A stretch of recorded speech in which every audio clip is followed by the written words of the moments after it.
जय श्री कृष्ण दोस्तों। श्रीमद् भगवत गीता की सीरीज में आज 12वें अध्याय का अध्ययन करेंगे। आप लोग ध्यानपूर्वक सुनना और अच्छा लगे तो अपने दोस्तों को भी शेयर करना। इस अध्याय से बहुत कुछ सीखने को मिलेगा। इसमें भगवान श्री कृष्ण भक्ति योग की बात करेंगे। इस प्रकार भगवान के वचनों को सुनकर अर्जुन बोले, हे मनमोहन, जो अनन्य प्रेमी भक्तजन इस पूर्वोक्त प्रकार से निरंतर आपके भजन ध्यान में लगे हुए आप सगुण रूप परमेश्वर को अति श्रेष्ठ भाव से उपासते हैं और जो अविनाशी सच्चिदानंद निराकार को ही उपासते हैं, उन दोनों प्रकार के भक्तों में अति उत्तम योगवेत्ता कौन है। यानी कि यहाँ पर अर्जुन का बड़ा ही अच्छा प्रश्न है। उन्होंने कहा कि जो दो रूप होते, सगुण रूप और निर्गुण रूप।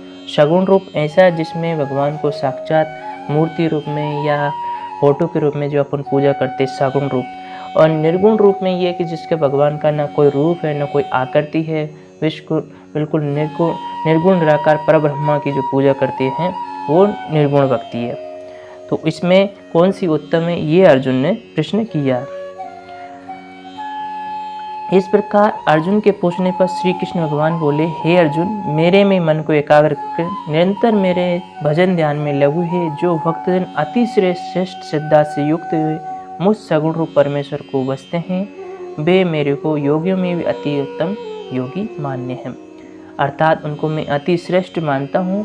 और जो पुरुष इंद्रियों के समुदाय को अच्छी प्रकार वश में करके मन बुद्धि से परे सर्वव्यापी अकथनीय स्वरूप और सदा एक रस रहने वाले नित्य अचल निराकार अविनाशी सच्चिदानंद ब्रह्मा को निरंतर एक ही भाव से ध्यान करते हुए उपासते हैं, वे संपूर्ण भूतों के हित में रत हुए और सब में समान भाव वाले योग भी मेरे को ही प्राप्त होते हैं। यानी भगवान ने अर्जुन के प्रश्न का आंसर दिया कि जो सगुण रूप में मेरी पूजा करते उनको भी मैं प्राप्त होता हूँ और जो निर्गुण रूप में भी मेरी पूजा करते हैं उनको भी मैं प्राप्त होते हैं।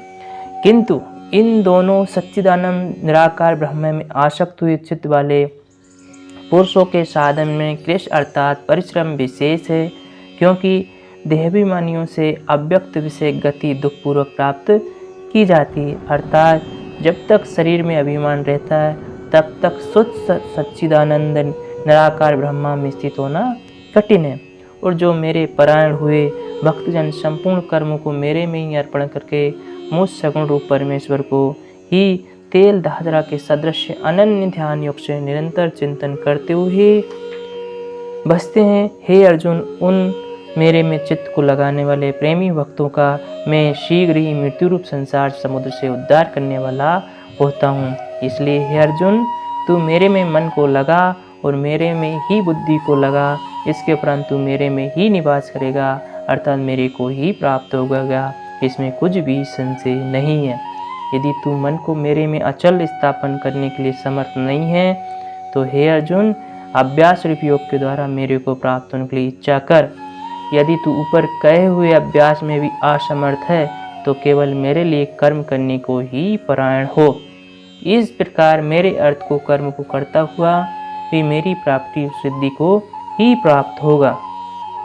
और यदि इसको भी करने के लिए असमर्थ है तो जीते हुए मन वाला मेरी प्राप्ति रूप योग के शरण हुआ सब कर्मों के फल को मेरे लिए त्याग कर, क्योंकि मर्म को न जानकर किए हुए अभ्यास से परोक्ष ज्ञान श्रेष्ठ है और परोक्ष ज्ञान से भी मुझ परमेश्वर के स्वरूप का ध्यान श्रेष्ठ है, तथा ध्यान से भी सब कर्मों के फल का मेरे लिए त्याग करना श्रेष्ठ है और त्याग से भी तत्काल ही परम शांति होती है।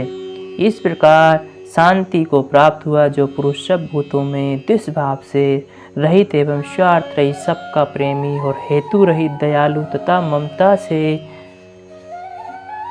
रहित एवं अहंकार से रहित, सुख दुखों को प्राप्ति में सम और क्षमावान, अर्थात अपराध करने वालों को भी अभय देने वाला, तथा जो ध्यान योग में भी युक्त हुआ, निरंतर लाभ हानि में संतुष्ट तथा मन और इंद्रियों से शरीर को वश में किए हुए मेरे में दृढ़ निश्चय वाला है, वे मेरे में अर्पण किए हुए मन बुद्धि वाला मेरा भक्त मेरे को प्रिय है, जिससे कोई भी जीव उद्योग को प्राप्त नहीं होता, जो स्वयं भी किसी जीव से उद्योग को प्राप्त नहीं होता, जो हर्ष अमर्ष भय और उद्योग आदि के से रहित वे भक्त मेरे को प्रिय है, जो पुरुष आकांक्षाओं से रहित तथा भार भीतर से शुद्ध और चतुर है, अर्थात जिस काम के लिए आया था उसका पूरा कर चुका एवं पक्षपात से रहित और दुखों से छूटा हुआ, वे सर्व आरंभों का त्यागी अर्थात मन और वाणी और शरीर द्वारा प्रारब्ध से ही होने वाले संपूर्ण स्वाभाविक कर्मों में कर्तापन के अभिमान का त्यागी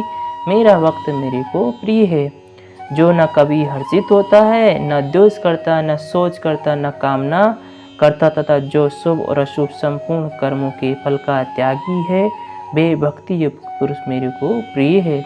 जो पुरुष शत्रु मित्र में और मान अपमान में सम तथा सर्दी गर्मी और सुख दुख आदि द्वंद्वों में सम है और सब संसार में आसक्ति से रहित है, तथा जो निंदा स्तुति को समान समझने वाला और मननशील है, अर्थात ईश्वर के स्वरूप का निरंतर मनन करने वाला है, एवं जिस किस प्रकार से भी शरीर का निर्वाह होने में ही सदा संतुष्ट है, रहने के स्थान में ममता से रहित व स्थिर बुद्धि वाला भक्तिमान पुरुष मेरे को प्रिय है। और जो मेरे परायण हुए, अर्थात मेरे को परम आश्रय और परम गति एवं सबका आत्मरूप और सबसे परे परम पूज्य समझकर विशुद्ध प्रेम से मेरी प्राप्ति के लिए तत्पर हुए श्रद्धा युक्त पुरुष इस ऊपर कहे हुए धर्म में अमृत को निष्काम भाव से सेवन करते वे भक्त मेरे को अतिश्री प्रिय है। बोलो श्रीमद् भगवद गीता का 12वां अध्याय समाप्त हुआ। इसमें पूरे भक्ति योग की बात की। देखो भगवान श्री कृष्ण ने कितने अच्छे तरीके से भक्ति का वर्णन किया। मिलते हैं नेक्स्ट अध्याय में, तब तक के लिए जय श्री कृष्ण।